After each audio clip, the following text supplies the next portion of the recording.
My name is Eric Quinn. I'm the Deputy Chief, Deputy Fire Marshal for the town of East Lyme. I've been in the fire department in town for 19 years. This year is drastically different than any other year we had. Usually we'll get some small brush fires, a couple here or there. This year was different. This year we actually had what we would call forest fires. Now we went into Oswegatchie Hills twice, Rocky Neck, and had multiple acres burning. Rocky Neck being the biggest, which was about 45 acres. I'm Chris Lambert. I'm president of the Friends of the Oswegatchie Hills Nature Preserve. And I'm Greg Decker. I'm the stewardship chair of the Oswegatchie Hills Nature Preserve. So we had 2 fires within 8 days, and they started right alongside a trail that was close to the entrance.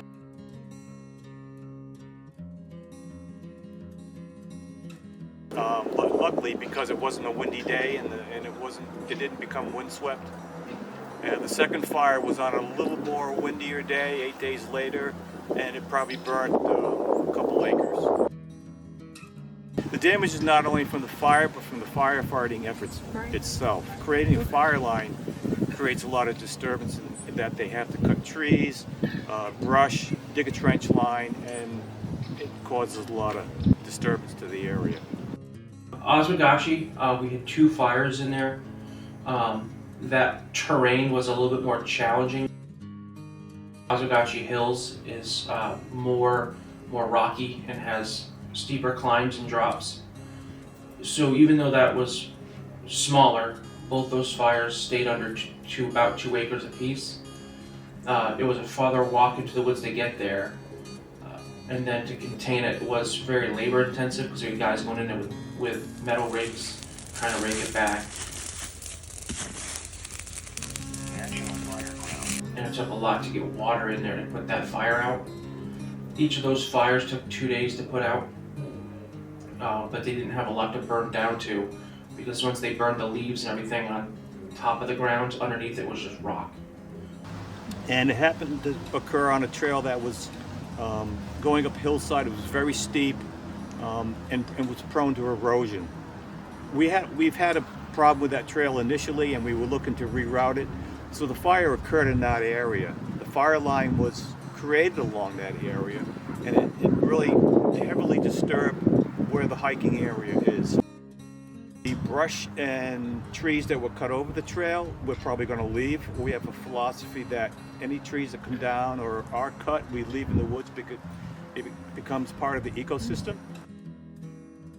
There's stuff that is resilient, it's there, and the fire gives it a new opportunity to grow. With Rocky Neck, when we first got the calls on that one, we were taking calls from people in the woods saying they could smell smoke. So we responded down there. So eventually we did find that fire. But due to its location and the terrain, it wasn't going to burn down any buildings. So we evacuated the trails. We kind of just held it in place and allowed it to burn in the woods where nobody was in danger. Most of the big flames on the surface between the branches, the sticks, the trees, a lot of that was put out within the first week. The issue we dealt with was all the roots were burning underground. So they kept going in and finding hot spots, which would be a fire underground in the roots, which would then warm up the ground above it and could reignite a fire on top. So pretty much everybody in the state is dealing with drought conditions. We were in about 4 to 5 weeks where we had no rain at all, and it was statewide. Everybody had small fires, and a couple towns were having larger ones.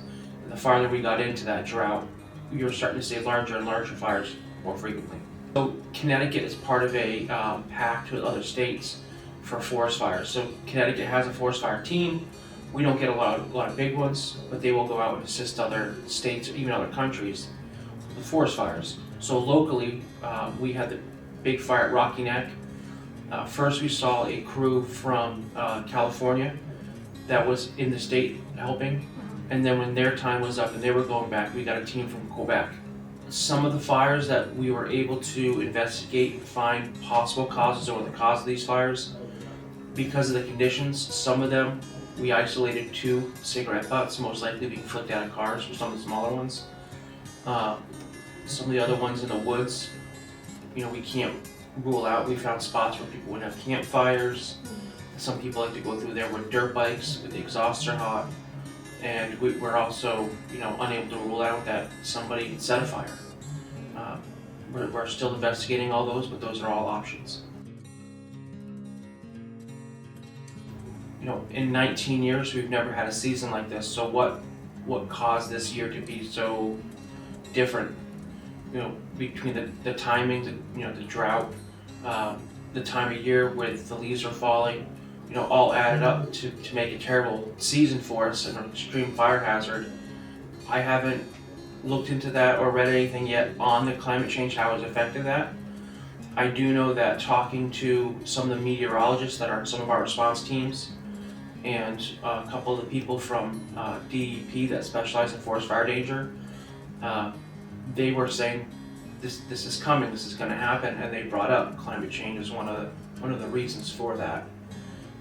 They said they didn't know when it was going to come, but some of them were like, hey, 5 to 10 years, expect those fires from California to be here because of the way the climate is going. It's hard to draw a direct line between the two, but you can only assume that climate change has something to do with the length of the drought that we have. We are seeing extremes everywhere. I remember 20 years ago, 25 years ago, November was filled with nor'easters and we would get ample amounts of rain. It was very unusual to go through October and November with no rainfall at all.